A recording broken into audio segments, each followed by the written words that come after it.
আল্লাহ আমার রব, এই রবি আমার সব, দামে দামে তুন মনে তারি অনুভব। তোমার দুনিয়াতে আমি যেদিকে তাকাই, অথই নিয়ামতে ডুবে আছি সবাই। পাক পাখালির গানে শুনি তসবিহ কলরব, তসবিহ কলরব। আল্লাহ আমার রব, এই রবি আমার সব। আসসালামু আলাইকুম ওয়া রাহমাতুল্লাহি ওয়া বারাকাতুহু। দূরের এবং কাছের সম্মানিত দর্শক শ্রোতা, অনেক অনেক প্রীতি এবং শুভেচ্ছা জানিয়ে আপনাদের প্রত্যেককে আমন্ত্রণ জানাচ্ছি জুমাবারের এনটিভির ফোন লাইভ অনুষ্ঠান, আপনাদের প্রিয় অনুষ্ঠান লাভেলো নিবেদিত আপনার জিজ্ঞাসা অনুষ্ঠানে। আপনাদের সাথে আছি আমি শরীফ বাইজিদ মাহমুদ। আর দর্শক, আপনাদের জিজ্ঞাসার জবাব দেবার জন্য আজ আমাদের স্টুডিওতে উপস্থিত রয়েছেন আপনাদের কাঙ্ক্ষিত ব্যক্তিত্ব, প্রখ্যাত আলেমে দ্বীন শেখ আহমদুল্লাহ। আসসালামু আলাইকুম ওয়া রাহমাতুল্লাহি ওয়া বারাকাতুহু। দর্শক, আজ দেখতে দেখতে আমাদের মৌসুমের শীত আমাদের কাছে এসে গেছে। আমাদের কাছে এই শীত প্রসঙ্গে ইমানদারদের জন্য কি করণীয় রয়েছে, প্রাসঙ্গিক বিষয় হিসেবে আজকে আমরা এটি নিয়ে কথা বলবো। শেখ, শীত প্রসঙ্গে ইসলাম কি বলছে? একটু ইন্টারাপ্ট করছি, ফোন দর্শক আছে, আমরা নিয়ে আসি একটু। জি, আসসালামু আলাইকুম। দর্শক কে আছেন? হ্যালো, আসসালামু আলাইকুম। ওয়ালাইকুম আসসালাম ওয়া রাহমাতুল্লাহ। কে বলছেন, কোত্থেকে? আমি গিয়াসউদ্দিন বলছি। জি। আচ্ছা হুজুর, আমি বলছিলাম কোন কোন টিভি চ্যানেলে সিনেমা দেখানোর পূর্বে বিসমিল্লাহির রহমানির রহিম এটা বলে সিনেমা শুরু করা হয়, এটা কি যুক্তিসঙ্গত হচ্ছে?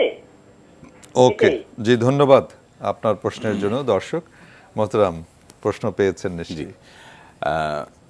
সিনেমাতে যা প্রদর্শিত হয়ে থাকে সচরাচর এবং আমরা যেটা সাধারণত দেখি, সেটি কোরআন এবং হাদিস যা নিষেধ করে সেটির লঙ্ঘন রীতিমতো, যার কারণে আল্লাহ রাব্বুল আলামিনের কোনো অবাধ্যতার কাজ, কোনো গুনাহের কাজ, কোনো পাপের কাজ যা আল্লাহ নিষেধ করেছেন, যেমন পর্দাহীনতা, যেমন অন্যান্য হারাম যে উপাদানগুলো আমাদের প্রচলিত সিনেমাগুলোর ভিতরে সচরাচর থাকে, সেগুলো থাকার কারণে তার শুরুতে বিসমিল্লাহ বলাটা অবশ্যই অযৌক্তিক। দর্শক জানতে চেয়েছেন কতটা যৌক্তিক? মোটেই যৌক্তিক নয়।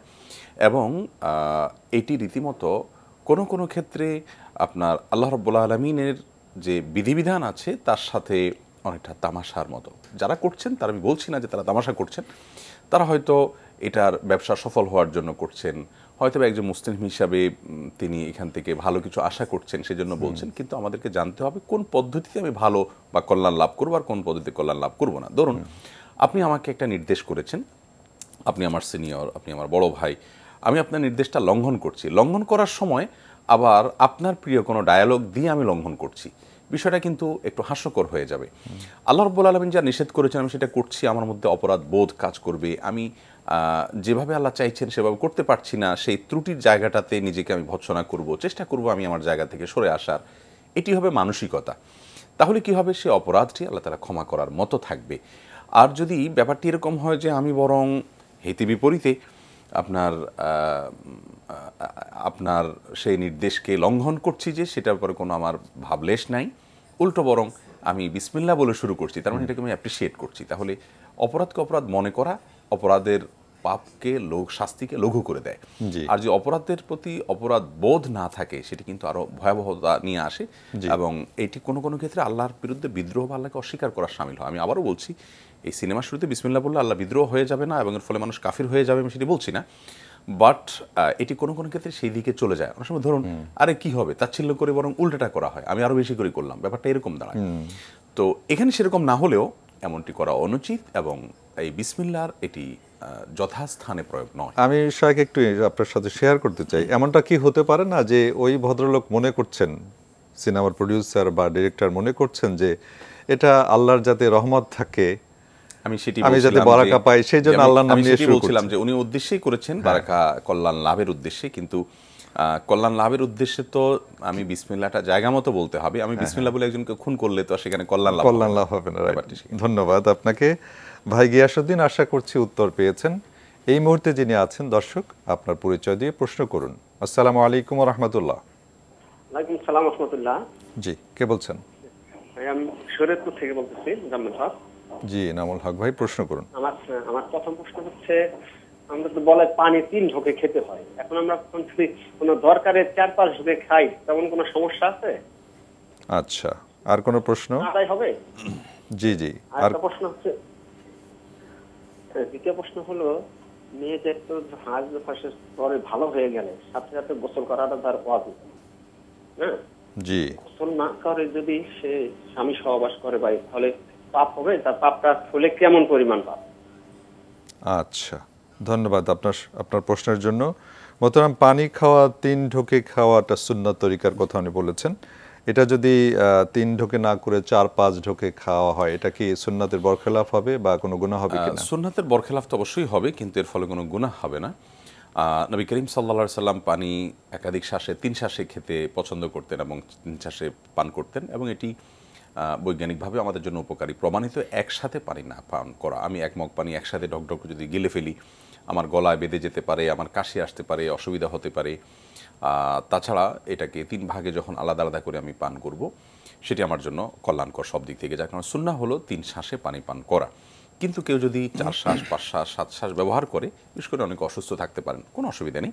ইভেন কেউ যদি সুস্থ থাকার পরও একাধিক মানে 3 শ্বাসের বেশি শ্বাস ব্যবহার করেন, কিংবা 3 শ্বাসের কমেও পান করেন, তাতে কোনো গুনাহ বা পাপ হবে না। জাস্ট জিনিসটা উত্তম অনুত্তম সুন্নাহর খেলাফ হলো। অসুস্থ হলে সুন্নাহর খেলাফ হবে না, এটি তার জন্য সম্পূর্ণ জায়েজ হবে যদি তিনি অন্য সময় 3 ঢোকে পান করে থাকেন। জি। উনি আরেকটি প্রশ্ন করেছেন যে ওনার স্ত্রীর অপবিত্র থাকাকালীন অবস্থায় সেটা গোসল না করে যদি মানে সহবাস হয়, সেক্ষেত্রে কি পরিমাণ? অবশ্যই গোসল করা উচিত। গোসল করে তারপর সহবাস করতে হবে। সহবাসের আগে গোসল যদি না করা হয় এবং পবিত্র হওয়ার সাথে সাথেই যদি শারীরিক সম্পর্ক করেন, তাহলে সেক্ষেত্রে সেটি অবশ্যই গুনাহের কারণ হবে। গুনাহের মাত্রাটা তিনি জানতে চেয়েছেন কেমন গুনাহ হবে। ঠিক আপনার মাসিক চলাকালীন যে শারীরিক সম্পর্ক, সেটি যেরকম জঘন্য অপরাধ হবে, হয়তো তার চাইতে মাত্রা কিছুটা কম হবে, বাট এটি অপরাধের কারণ হবে, গুনাহের কারণ হবে, কারণ গোসল করানো তখন ওয়াজিব হয়ে যায়, তার জন্য ওয়াজিব তরক হবে। জি, ধন্যবাদ ভাই এনামুল। আশা করছি আপনার প্রশ্নের উত্তর পেয়েছেন। দুঃখিত। আসসালামু আলাইকুম। দর্শক কে আছেন এই মুহূর্তে? ওয়ালাইকুম আসসালাম ওয়া রাহমাতুল্লাহ। জি যে আমি গত সপ্তাহে প্রশ্ন করেছিলাম, উত্তরটা আমি আসলে ক্লিয়ার বুঝি নাই, যে কারণে আবার আমি আপনাদের স্বর্ণাপন্ন হলাম। জি, পরিচয় দিয়ে প্রশ্নটি করে ফেলেন। আমার নাম সাইফুদ্দিন। জি। আমার বাবা গত 1994 সালে মারা যান। জি। কিন্তু ওনার শেষ জীবনে প্রায় ধরেন 15-16 বছর উনি রোজা রাখতে পারেন নাই। জি। কিন্তু আর্থিক অসঙ্গতির কারণে উনি ফিদিয়াও আদায় করতে পারেন নাই। আচ্ছা। আমি ওনার সন্তান হিসাবে যদি এখন ফিদিয়া আদায় করতে চাই, সেই ক্ষেত্রে ওই সময়ের ধরেন একজনের 400-500 টাকা হলে, ওই 80-র দশকে বা 90-এর দশকে 400-500 টাকা হলে একজনের 1 মাসের খরচ চলে যেত। কিন্তু এখন অন্তত পক্ষে 3-4 হাজার টাকা লাগে। এখন আমাকে যদি আমি ওই 15 বছরের ফিদে আদায় করতে চাই, সেই ক্ষেত্রে কি পরিমাণ অর্থ আমাকে, ওই সময়ের অর্থ না বর্তমান বাজারের অর্থ করতে হবে? জি জি, ধন্যবাদ। ধন্যবাদ। আপনার প্রশ্নটি শায়েখ শুনেছেন, আশা করছি আপনার উত্তর আমরা পাচ্ছি ইনশাআল্লাহ। জি ধন্যবাদ। দর্শক, আপনার প্রশ্ন উত্তর হলো যে, যেহেতু আপনার কাফারা বা ফিদিয়া, সিয়াম না রাখতে পারলে যে ফিদিয়া দিতে হয়, এই ফিদিয়াটা যেহেতু খাদ্য দিয়ে দিবেন, আল্লাহ রাব্বুল আলামিন কোরআনে কারিমে বলেছেন, ওয়া আলাল্লাযিনা ইউতিকুনাহু ফিদিয়াতুন তা'আমু মিসকিন। যারা সিয়াম রাখতে অপারগ, শারীরিক অক্ষমতার কারণে, অসুস্থতার কারণে, তারা মিসকিনকে খাদ্য দান করবেন। অতএব এখানে মূল বিষয়টা হলো খাদ্য দান করা। আপনার বাবা যখন মারা গেছেন তখনও আপনাকে খাদ্য দান করতে হতো, এখন আপনি খাদ্যই দান করবেন। তো খাদ্য যদি আমরা ধরি, তখন ধরেন আপনি সে ফর এক্সাম্পল 1.5 কেজি খাবার, আপনি চাউল একটা রোজার জন্য আপনি দিলেন, 30টা রোজার জন্য আপনি 45 কেজি চাউল দিলেন, 1 বছর রোজা হয়ে গেল। দ্বিতীয় বছরের জন্য আরও 45-90 কেজি দিলেন। তাহলে এই কেজির হিসাব বা চাউলের হিসেবটা, এটার যে পরিমাণটা, এটা কিন্তু তখন যা ছিল এখনও তাই আছে। আপনি হয়তো এটার বাজার মূল্যটা বের করছেন, তো মূল্যটা বের করলে অবশ্যই হেরফের হয়ে যাবে।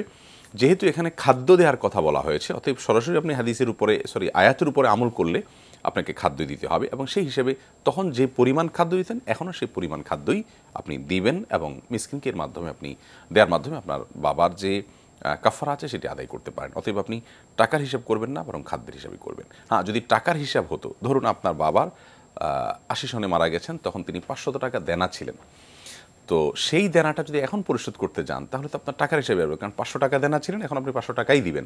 তাহলে এক্ষেত্রে আপনি ওই 500ই দিবেন, তাতে 500-র বাজার ভ্যালু হয়তো অনেক কমে গেছে, সেটি আপনার ধর্তব্য বিষয় নয়। বাট এই জায়গাটাতে আমরা যেখানে কথা বলছি এখানে কিন্তু খাদ্য দান করতে হবে, বিধায় আপনার তখন যা দিতে হতো এখন তাই দিতে হবে। এক্ষেত্রে যদি খাদ্যই দেবেন উনি, কিন্তু দেখা যায় যে এরকম খাদ্য যদি তিনি কিনে দেন একই কথা, বেশি দাম দিয়ে কিনে দিতে হবে, কারণ দিতে তো হচ্ছে তাকে খাদ্য আলটিমেটলি। তখন সেটা যদি ওনার জন্য বার্ডেন হয়ে যায়, সেক্ষেত্রে উনি কি বছরে বছরে দিতে পারবেন কি? হ্যাঁ, তিনি ভেঙে ভেঙে দিতে পারবেন, এরকম যেমন সুযোগ আছে। আবার আপনার বাবার যদি ওসিয়ত না থাকে, তার পরিত্যক্ত সম্পদ না থাকে, আপনি আপনার তরফ থেকে এটা বাবার জন্য সন্তান হিসাবে আপনার যে বাবার প্রতি কল্যাণকামী তার যে দায়বদ্ধতা বা আপনার নৈতিক দায়িত্ব, সেই জায়গা থেকে আপনি নিজে থেকে করছেন, সেটি যদি হয় তাহলে সেটা আপনার জন্য বাধ্যবাধকতা নেই, তবে আপনি ভেঙে ভেঙে দিতে পারেন। একসাথে দিতে পারছেন না, ভেঙে ভেঙে দিতে পারেন। জি ভাই, আশা করছি আপনার প্রশ্নের উত্তর পেয়েছেন। আসসালামু আলাইকুম। দর্শক এই মুহূর্তে যিনি আছেন পরিচয় দিয়ে প্রশ্ন করুন। আসসালামু আলাইকুম ওয়া রাহমাতুল্লাহ। ওয়ালাইকুম আসসালাম ওয়া রাহমাতুল্লাহ। কে বলছেন ভাই, কোথা থেকে? জি, আমি রাজবাড়ী ধুনচি থেকে মোহাম্মদ আলমগীর হোসেন বলছিলাম। জি আলমগীর ভাই, প্রশ্ন করুন। আমার প্রশ্নটি হচ্ছে, দুইজন ব্যক্তির ফরজ নামাজ আদায়ের ক্ষেত্রে একজন ইমামতি করবে আর একজন মুক্তাদি, সেক্ষেত্রে পাশাপাশি দাঁড়াতে হবে না সামনে পিছনে দাঁড়াতে হবে? আচ্ছা, এই তো। আর কোনো প্রশ্ন আছে আপনার? না। ওকে ভাইয়া, আলমগীর ভাইয়া ধন্যবাদ। শেখ, দুজন পাশাপাশি দাঁড়াবেন নাকি সামনে পিছে করে যখন ফরজ নামাজ আদায় করবেন? গুরুত্বপূর্ণ প্রশ্ন। আমরা একজন ইমাম একজন মুক্তাদি হলে দুজনই পাশাপাশি দাঁড়াবো আমরা। ইমামের ডান পাশে মুক্তাদি দাঁড়াবেন আর মুক্তাদির বামে ইমাম সাহেব দাঁড়াবেন, এটি হলো সুন্নাহ। এখন এই ডান বাম তো ঠিক আছে এবং পাশাপাশি আমার মনে হয় সেটুকুও ঠিক আছে, আমরা সবাই জানি, কিন্তু পাশাপাশি বলতে কি একেবারে বরাবর দাঁড়াবো নাকি একটু হেরফের করব, এ নিয়ে মুহাদ্দিসদের মধ্যে ফোকাহায়ের মধ্যে একাধিক মত আছে। হানাফি থটের ওলামা একরামের মত এবং অন্যান্য ওলামা একরামের আর অনেকের মত হলো যে মুক্তাদি কিছুটা পেছনে দাঁড়াবেন, ইমাম কিছুটা সামনে দাঁড়াবেন। ওমর রাদিয়াল্লাহু তাআলা আনহুর একটি আসার যথাসম্ভব ওইটার ভিত্তিতে এবং আরও কিছু বর্ণার ভিত্তিতে সৌদি আরবের ওলামা একরাম স্কলারগণ তারা বলেন একেবারে বরাবর আমরা কাতার যেভাবে করি ওইভাবে আপনার পাশাপাশি দাঁড়াবেন, এখানে আকপাচ করে দাঁড়াবেন না, কারণ ভিন্ন কাতার যেহেতু হচ্ছে না, কাতার যেহেতু একটাই হচ্ছে আলটিমেটলি, তাহলে সমান্তরালভাবে দাঁড়াবেন। এই দুটি মত রয়েছে। তো দুটি মতের সপক্ষেই যুক্তি এবং দলিল যথেষ্ট পরিমাণে আছে। আমাদের দেশে ওলামা একরাম সচরাচর ফিকে হানাফি যেটি ফলো করে থাকেন সেটির আলোকে বলতে হয় কিছুটা পেছনে দাঁড়াবেন, কিছুটা বলতে কয়েক আঙ্গুল পেছনে, যাতে একদম বরাবর না হয়, কিন্তু বরাবর দাঁড়ালে যে সালাত হবে এতে কোনো সন্দেহ নেই। জি, চমৎকার। এই বিষয়টি অনেকেরই প্রশ্ন ছিল, অনেকেই এটা করে থাকেন। আশা করছি দর্শক যারা দেখছেন এই মুহূর্তে টিভি স্ক্রিনের সামনে আছেন সবাই জিনিসটি ক্লিয়ার হয়ে গেল। ধন্যবাদ শায়েখকে চমৎকারভাবে বলার জন্য। দর্শক আসসালামু আলাইকুম রহমতুল্লাহ, কে আছেন পরিচয় দিয়ে প্রশ্ন করুন। হ্যালো, কেউ কে আছেন আমাদের? আসসালামু আলাইকুম, আমি আরিফ পিটাওয়ান থেকে বলতেছি। জাযাকাল্লাহু খাইরান হাসান, আপনাকে ধন্যবাদ আপনি সুন্দর উপস্থাপনার জন্য। শুকরিয়া, জাযাকাল্লাহ। জি জাযাকাল্লাহু খাইরান হাসান জাযা। জি ভাইয়া, প্রশ্ন করুন। আপনার ধন্যবাদ পেয়েছি আমরা, শুকরিয়া, জাযাকুমুল্লাহ। জি, আমার প্রশ্নটা হলো যে ব্যক্তি সিনেমা করে মারা গেল, এর পরবর্তীতে যদি সিনেমাটা যদি দেখানো হয় তার কি আযাব হবে? আচ্ছা, আর কোনো প্রশ্ন আছে? না, জুম্মার দিনে আরেকটি প্রশ্ন, জুম্মার দিনে বেশি বেশি দরুদ শরীফ পড়তে বলছে। জি, এখন আমি বেশি বেশি দরুদ শরীফ বলতে আমি মনে করি 100 বার পড়ি, অনেক সময় 200 বার পড়ি। তো এটা এরকম সন্তান নির্ধারণ করে পড়া কি ঠিক আছে কিনা? আচ্ছা, ওয়ালাইকুম আসসালাম রহমতুল্লাহ। শায়েখ, উনি প্রথম প্রশ্নটি করেছেন সিনেমা প্রসঙ্গে, একজন সিনেমা তৈরি করেছেন, ওটা প্রদর্শিত হলো, এই বিষয়ে যদি বলতেন। দেখুন, আখেরাতে কি হবে না হবে, আযাব কার হবে না হবে, পার্টিকুলারলি এগুলো বলা কঠিন, কারণ আলমুল গায়বের বিষয়। আল্লাহ রাব্বুল আলামিন কাউকে কোনো কারণে মাফ করে দিতে পারেন, কাউকে পাকড়াও করতে পারেন। যার কবরে অনেক বেশি নেয়ামত ভোগ করার কথা আমরা মনে করছি, তার কোনো কারণে আল্লাহ তাআলা তার কোনো ভুলের কারণে তাকে শাস্তি দিতে পারেন। এজন্য নির্দিষ্ট করে আমরা কোনো ব্যক্তির উপর বিধান প্রয়োগ করার কোনো সুযোগ নেই, কোনো আলিমী পৃথিবীতে এটা বলতে পারবেন না, কারণ আলমুল গায়বের বিষয়। তবে একটি কথা আমরা মৌলিক জানে রাখতে পারি, তা হলো সাদাকা বা ভালো কাজে যেরকম চলমান ভালো কাজ আছে, পাপের ক্ষেত্রেও একইভাবে চলমান এবং কন্টিনিউয়াসলি যেটার প্রভাব মানুষের উপরে পড়তে থাকে সেরকম খারাপ কাজও আছে। নবী করিম সাল্লাল্লাহু আলাইহি ওয়াসাল্লাম বলেছেন, মান সান্না সুন্নাতান হাসানাতান ফালাহু আজরুহা ওয়া আজরু মান আমিলা বিহা ওয়া মান সান্না সুন্নাতান সাইয়্যাতান ফালাহু বিজরুহা ওয়া বিজরু মান আমিলা বিহা। যে ব্যক্তি কোনো ভালো কাজের প্রচলন দিবে শুরু করে যাবে, তার মৃত্যুর পরও সেটির ধারা অব্যাহত থাকবে, সে এর সওয়াব পেতে থাকবে। ঠিক একইভাবে যে ব্যক্তি কোনো মন্দ কাজের প্রচলন দিয়ে যাবে, স্টার্ট করে যাবে, এবং তার মৃত্যুর পরও যদি সেটি অব্যাহত গতিতে চলতে থাকে পৃথিবীতে, তাহলে তার দায় তাকে বহন করতে হবে। এই হাদিসটি কিন্তু আমাদেরকে সতর্ক করে দেয় যে আমরা এমন কোনো কাজ যদি করে যাই, যে কাজ আমার মৃত্যুর পরও অব্যাহত থাকে, আর কাজটা যদি মন্দ হয়, তা থেকে মানুষ পাপে লিপ্ত হয়, তাহলে সেক্ষেত্রে তার দায়ভার আমি স্টার্ট করে যাওয়ার কারণে, আমি এটার সাথে ইনভলভ থাকার কারণে আমাকেও নিতে হবে। এটি মৌলিক কথা। বাকি আল্লাহ রাব্বুল আলামিন কার সঙ্গে কি আচরণ করবেন, কাকে আদৌ মাফ করে দিবেন কি দিবেন না, সেটা একান্ত আল্লাহ তাআলার ব্যাপার, কিন্তু মৌলিক বিষয় খুবই ভয়াবহ এবং সতর্কতা নেওয়ার মতো। জি, শুকরিয়া। এরপরে উনি প্রশ্ন করেছেন যে জুমার দিনে 100 বা 200 বার করে দরুদ শরীফ পড়ার এই যে বিধান বিষয়ে জানতে চেয়েছেন। সংখ্যার কথা দর্শক হাদিসে কোথাও উল্লেখ নেই। হাদিসে যেটি আসছে বুখারী সহ বিভিন্ন বাইহাকী সহ বিভিন্ন হাদিসের কিতাব যেটি বর্ণিত হয়েছে, নবী করিম সাল্লাল্লাহু আলাইহি ওয়াসাল্লাম বলেছেন আকসিরু আলাইয়া মিনাস সালাতি মিন ইয়াউমিল জুমআতি ওয়া লাইলাতিল জুমআহ, যার অর্থ হলো তোমরা জুমার রাতে এবং জুমার দিনে আমার প্রতি বেশি বেশি করে দুরূদ প্রেরণ করো। ফাইন্না সালাতাকুম মা'রুদাতুন আলাই, কারণ তোমাদের যে সালাত তোমরা পেশ করে থাকো এটা আমার সামনে উপস্থাপিত হয়, ফেরেশতারা উপস্থাপন করে থাকেন আল্লাহর নির্দেশ। অতএব আমরা জুমার দিন জুমার রাত এই উভয় সময়ে প্রচুর দুরূদ পাঠ করব, বেশি পরিমাণে দুরূদ পাঠ করব। জুমার রাত বলতে বৃহস্পতিবার সন্ধ্যা থেকে জুমার রাত শুরু হয়, যেহেতু চন্দ্র মাসের হিসেবে রাত আগে আসে, অতএব বৃহস্পতিবারে সন্ধ্যায় সূর্যাস্ত হওয়ার সঙ্গে সঙ্গেই শুক্রবার রাত বা জুমার রাত ধরা হয় এটাকে। ওই রাত এবং শুক্রবার সন্ধ্যা হওয়ার আগ পর্যন্ত এই পুরো 24 ঘন্টার মধ্যে আমরা বেশি বেশি করে দুরূদ পাঠ করব। কোনো সংখ্যা ফিক্স নেই। আপনি নিজের জন্য সুবিধার জন্য যে আপনি নিজের একটা বাইন্ডিংসে আনার জন্য আপনি কোনো সংখ্যায় ঢুকে ফেলেন, সেটা একান্ত আপনার ব্যাপার। শরিয়া কোনো সংখ্যা ঠিক করে দেয়নি, বরং অধিক পরিমাণে আমাদেরকে দুরূদ পাঠ করতে বলা হয়েছে। জি, জাযাকুমুল্লাহ। দর্শক, আশা করছি দুটি প্রশ্নের উত্তর আপনি পেয়েছেন। আসসালামু আলাইকুম ওয়া রাহমাতুল্লাহ। দর্শক কে আছেন? আসসালামু ওয়া রাহমাতুল্লাহি ওয়া বারাকাতুহু। জি, পরিচয় দিয়ে প্রশ্ন করুন। আমি মসুর রহমান সাতক্ষীরা থেকে বলছি। জি, প্রশ্ন করুন ভাইয়া। প্রশ্নটা হচ্ছে যে কোনো মেয়ে, অ্যাডাল্ট কোনো মেয়ে, সে কি তার গার্জিয়ানের বিনা অনুমতিতে বিবাহ করতে পারবে কিনা? এটা আমি আপনাদের এই টিভিতে শুনেছি যে বলছেন যে কোনো গার্জিয়ানের অনুমতি ছাড়া বিয়ে করলে সেটা বৈধ হবে না। এখন এইটার ব্যাপারে আমি শাইখের কাছে জানতে। আচ্ছা, আর কোনো প্রশ্ন আছে আপনার? না, এটাই। আচ্ছা, ধন্যবাদ ভাই মশিউর রহমান। শাইখ, প্রশ্ন নিশ্চয়ই আপনি পেয়েছেন যে আমাদের এখান থেকেই বলা হয়েছে যে গার্জিয়ানের অনুমতি ছাড়া কোনো প্রাপ্তবয়স্ক বা সাবালিকা মেয়ে বিয়ে করলে সেটা বৈধ হবে না। এই বিষয়ে কোনো ভিন্ন মত আছে?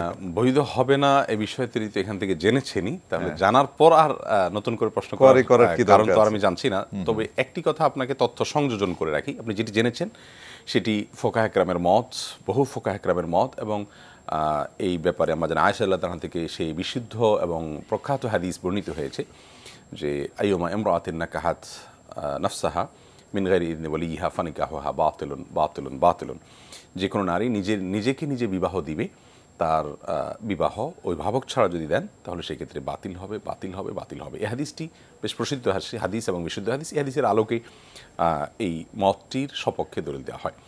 এর বিপরীতে একটি মত আছে, সেটি আপনি শুনেছেন কিনা আমি জানি না, সেটা শুধু সংযুক্ত করতে চাচ্ছি। সেটি হলো হানাফি মাযহাবের উলামা ইকরাম বা হানাফি থটের উলামা ইকরাম মনে করেন যে প্রাপ্তবয়স্কা হলে তখন একজন নারী নিজেকে নিজে বিবাহ বন্ধনে আবদ্ধ করাতে পারেন এবং সে বিবাহ বিশুদ্ধ হয়ে যাবে। তবে যদি তিনি এমন কোনো জায়গায় বিবাহ বন্ধনে আবদ্ধ হন যেটা অভিভাবকের কুফু বা সামঞ্জস্যতার সাথে কোনো প্রকার গরমিল দেখা যায়, সেক্ষেত্রে তারা প্রশ্ন তুলতে পারেন। এটি একটি মত ফোকাহে কেরামের, এটি আপনাকে আমি সংযুক্ত করলাম। আর আপনি আগে যেটি জেনেছেন সেটি আপনি সঠিক জেনেছেন যে সেরকম মত এবং তার সপক্ষের দলিল নিশ্চয় আপনি আগেও শুনেছেন, আজকে আবার শুনলেন। তো বিবাহের বিষয়টা আসলে নারী হোক আর পুরুষ হোক, আল্লাহ রাব্বুল আলামিন চান এটি মূলত অভিভাবকদের মাধ্যমে হোক। কারণ কোরআন কারিমে বিবাহের যে নির্দেশনা, এটি আপনি দেখবেন আল্লাহ রাব্বুল আলামিন বলেছেন ওয়া আনকিহু, অভিভাবকদের নির্দেশ করেছেন তোমরা বিবাহ দাও, তোমাদের অধীনস্থ যারা আছে তোমরা তাদেরকে বিবাহ দাও, বিবাহ দেওয়ার উদ্যোগ গ্রহণ করো। তো এই শুধুমাত্র এই একটি আনকিহ নির্দেশ নয়, আর অনেকগুলো নির্দেশনা সামনে রাখলে দেখা যায় যে বিবাহটা মূলত অভিভাবকদের মাধ্যমে সম্পাদন হোক, এটি ইসলাম চায়। এটি অনেক কারণে, এর মধ্যে সবচেয়ে বড় কারণ তো হলো যে তাদের যে অভিজ্ঞতা আছে, তাদের যে দূরদৃষ্টি আছে, সন্তানের নিজের কল্যাণ তিনি যতটা বুঝবেন, বাবা মা বেশিরভাগ ক্ষেত্রেই তার চেয়ে বেশি বুঝবেন। তো সেই বিষয়গুলোকে মাথায় রেখে ইসলাম মূলত এই নির্দেশনা দিয়েছে। বাট কেউ যদি হানাফি থট অনুসরণ করে অভিভাবকের সম্মতি ছাড়া কোনো প্রাপ্তবয়স্ক নারী বিবাহ বন্ধনে আবদ্ধ হয়ে যান এবং হানাফি থটের মাসআলার উপরে আমল করেন, তিনি ওলামাদের কাছ থেকে মাসআলা জেনে তার বিবাহ যে বিশুদ্ধ হয়ে যাবে, এই ব্যাপারে আবার পৃথিবীতে কোনো আলেমের দ্বিমত নেই। অর্থাৎ আগে কখনো বিয়ে হয়ে গেছে সেটা এখন নতুন করে নবায়ন করার বা বিবাহ হয়নি এমনটি বলার কোনো সুযোগ নেই। এক্ষেত্রে শেখ মোহাম্মদ সাল্লাহ মুনাজিদ হাফিজাউল্লাহ ইসলাম QA-তে তার ওয়েবসাইটে বিস্তারিত একটি ফতোয়া দিয়েছেন যে যদি কেউ হানাফি থট ফলো করে এমনটি করে থাকে তার বিয়ে হয়ে গেছে, তাদের মতেও যারা মনে করেন যে অভিভাবকের সম্মতি ছাড়া কোনো মেয়ের বিবাহ বিশুদ্ধ হবে না। বিধায় এই যে দুটি জিনিস আমরা সংযুক্ত করলাম, এক হলো এখানে ভিন্ন একটি মত আছে, আর একটি হলো যদি আগে হয়ে যায় তাহলে সেটার কী হবে সে বিষয়টি। এখানে প্রাসঙ্গিক আমাদের সমাজে একটা জিনিস প্রচলিত লক্ষ্য করা যাচ্ছে যে ছেলে মেয়ে নিজেদের পছন্দে বিয়ে করলো, সংসার করছে, পরবর্তীতে বাবা মাকে কনভিন্স করে আনুষ্ঠানিকভাবে, আবার আপনি অবশ্য প্রাসঙ্গিকভাবে বলেছেন সেটা, কিন্তু ওইটাকে আবার নতুন করে শরীয়তের মানে আনুষ্ঠানিকভাবে ঘটা করে বিয়ে করানোর এই যে দ্বিতীয়বার করানো, এটার কোনো দরকার আছে কি? বিয়ে তো মূলত একবারই যখন হয়ে যাচ্ছে তখন বিয়ে হয়ে গেল, নতুন করে আর বিয়ে হয় না। অর্থাৎ বিয়ের যেটা আনুষ্ঠানিকতা সেটা ওলিমা অনুষ্ঠান হতে পারে, মেনে নেয়ার ব্যাপার থাকতে পারে, কিন্তু ওইটা আর বিবাহ হবে না। বিবাহ সেটাই যেটা আকদের মাধ্যমে সম্পাদন হয়ে থাকে। হ্যাঁ, এমন হতে পারে যে প্রথম আকদের ত্রুটি আছে, সেটা ত্রুটিপূর্ণ ছিল, তাহলে এটা নবায়ন হতে পারে যে এখন সঠিকভাবে ওই আকদটা পুনরায় হলো, অর্থাৎ প্রস্তাব সম্মতি নতুন করে হলো, তাহলে সেক্ষেত্রে এটা ভ্যালিড এবং যৌক্তিক। ওকে, শুকরিয়া। আসসালামু আলাইকুম রহমতুল্লাহ। দর্শক যিনি আছেন পরিচয় দিয়ে প্রশ্ন করুন। আসসালামু আলাইকুম।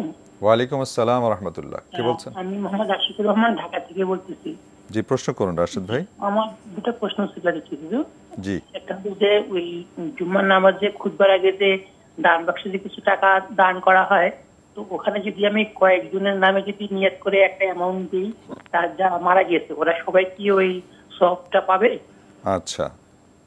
আরেকটা হলো যে বছর দিকে আগে আমার শ্বশুর মারা গেছে নাকি, ওনার জানাজার আগে ওনার যখন দেখানো হয় তখন একটা মোবাইলটা ছবি তোলা হয়েছে, রেখে দিয়েছিলাম, ওইটা কি আমার রাখাটা কি ঠিক হবে কিনা একটু বলা যাবে? আচ্ছা, মানে ছবিটা রেখে দিয়েছেন, ওইটা আপনি প্রিজার্ভ করতে পারবেন কিনা, এই তো? জি জি। আচ্ছা, জি, ধন্যবাদ আপনাকে রাশেদ ভাই প্রশ্নের জন্য। শেখ জুমার খুতবায় একই সময়ে এক দান করবেন উনি, কয়েকজনকে নিয়ত করে তাদের সওয়াবের আশায় নিয়ত করে দান করলে এটা কি সওয়াব পাবেন কিনা? অবশ্যই সওয়াব পাবেন, তবে একটু বলে রাখি, জুমার খুতবায় দান করার মানে যদি হয় খুতবা চলাকালীন দান, তাহলে সেটি উচিত হবে না। অনেক মসজিদে যেটি হয়ে থাকে যে জুমার খুতবা চলাকালীন সময় দান বাক্স চালানো হয়, এটি একেবারেই অনুচিত এবং অনুত্তম কাজ, এটি আমাদের বর্জন করতে হবে। কারণ নবী করিম সাল্লাল্লাহু আলাইহি ওয়াসাল্লাম আমাদেরকে নির্দেশ করেছেন, ইমাম যখন মিম্বরে দিকে অগ্রসর হবেন, মিম্বরে উঠবেন এবং খুতবা শুরু হবে, তখন আর কোনো কোনো কথা, কোনো কাজ করা যাবে না। এমনকি কেউ কথা বলছে তাকে মুখ দিয়ে নিষেধও করা যাবে না। তো দান বাক্সে টাকা দিতে গেলে আওয়াজ হয়, মনোযোগ নষ্ট হয়, ব্যাঘাত হয়, যেটা খুতবা শ্রবণের যে নির্দেশনা রয়েছে, আবশ্যকীয়তা রয়েছে, সেটার বরখেলাফ হয়ে যায়। এই জন্য এই টাইমে নয়। তবে হ্যাঁ, আপনি হয়তো বুঝিয়েছেন যে খুতবা এক্সাক্ট খুতবার সময় না হোক, খুতবার আগে পরে যে দান বাক্স চালানো ওই টাইমে, তো ওই টাইমে যদি আপনি দান করেন, অবশ্যই আপনি ধরুন 10 টাকা দান করে আপনি 5-7জনকে সামিল করতে পারেন, কোনো অসুবিধা নেই। নবী করিম সাল্লাল্লাহু আলাইহি সাল্লাম তার কোরবানিতে বিভিন্ন আমলে একাধিক মানুষকে, গোটা উম্মাহকে এবং অনেককে, পরিবারের অনেককে তিনি সামিল করেছেন, যার কারণে আপনি যে কোনো অ্যামাউন্ট দান করবেন সেখানে আপনার বাবা, দাদা, শ্বশুর, শাশুড়ি আরও অনেককে নিয়ত করে আপনি তাদের তরফ থেকে দিবেন, আল্লাহ রাব্বুল আলামিন তাদের প্রত্যেককে সওয়াব দিয়ে দিবেন ভাগ করে ইনশাআল্লাহ তাআলা। জি ভাই রাশেদ, আশা করছি যে প্রথম প্রশ্নের উত্তর পেলেন। এরপরে আপনি আরেকটি প্রশ্ন করেছেন যে আপনার শ্বশুর ইন্তেকালের পূর্বে ওনার মোবাইলে একটা ছবি ধারণ করা ছিল, সেটি উনি পেয়েছেন, এটা কি উনি এখন প্রিজার্ভ করতে পারবেন কিনা? দেখুন, যদি ছবি, ফটোগ্রাফিক ছবি যেটি আমরা মোবাইলে ক্যামেরার মাধ্যমে ধারণ করে থাকি, এরকম ছবি হয়, তাহলে সেটি সংরক্ষণ করতে শরিয়া দৃষ্টিকোণ থেকে কোনো নিষেধ আছে বলে আমরা মনে করছি না। এটা নিয়ে কিছুটা ভিন্নমত আছে অনেক উলামা ইকরামের। মূলত নবী করিম সাল্লাল্লাহু আলাইহি সাল্লাম যে ছবি অঙ্কনের ব্যাপারে কঠোর নিষেধাজ্ঞার কথা বলেছেন, সেটি হলো সে যুগে যে ছবিটা অঙ্কন হতো, যে একজন মানুষের অবিকল অবয়বকে দেখে তার পাশাপাশি আরেকটা অবয়ব তৈরি করা, সেটা ড্রয়িং করা যেটাকে বলা যায়। এই ড্রয়িং করা ছবি, সেটা তুলি বা যে কোনো কিছু দিয়ে হোক, এইটার ব্যাপারে শরিয়াতে নিষেধাজ্ঞা রয়েছে এবং এখানে আরেকটা অবয়ব তৈরি করা হয়েছে, এখানে প্রাণ দিতে বলা হবে কিয়ামতের ময়দানে। আজকে যে ছবি হয়ে থাকে, এটা অনেকটা বলতে পারেন আয়নাতে একাধিক যে আমাদের শ্যাডো বা আমাদের ছবি দেখা যায় সেটার মতো। ধরুন আমি এখানে বসে আছি, 3টা আয়না 3 পাশে আছে, 3 আয়না আমাকে দেখা যাচ্ছে, মানুষ একই। তো এখানে ভিন্ন কিছু কিন্তু তৈরি করা হয়নি। তো এখন ফটোগ্রাফিক যে ছবির কথা আমরা বলছি, এই ছবিটার বিধান অনেকটা এরকমই, অর্থাৎ আয়নার মতোই, যার কারণে এটাকে আমরা জায়েজ মনে করি। অনেক উলামায়ে কেরাম এটাকে জায়েজ মনে করেন, যদিও অপ্রয়োজনে এগুলো যথাসম্ভব অ্যাভয়েড করা উচিত, যেহেতু আমাদের ভিন্ন মত আছে সেই সতর্কতার জায়গা থেকে। হালাল আমার বিষয় যখন ভিন্ন মত থাকবে, তখন আমি সতর্কতামূলক কোনো পন্থা অবলম্বন করার মতো সুযোগ থাকলে সেটি করা উচিত। তো আপনার জন্য আমি এটি সংরক্ষণ করাটাকে নাজায়েজ মনে করছি না, যেহেতু তিনি আপনার মাহরাম এবং এখানে গায়ের নন মাহরাম, গায়ের মাহরামের কিছু নাই, এবং ছবিটাও ফটোগ্রাফিক ছবি, এটা কোনো অঙ্কন করা আলাদা ছবি নয়, রাখতে পারেন ইনশাআল্লাহ।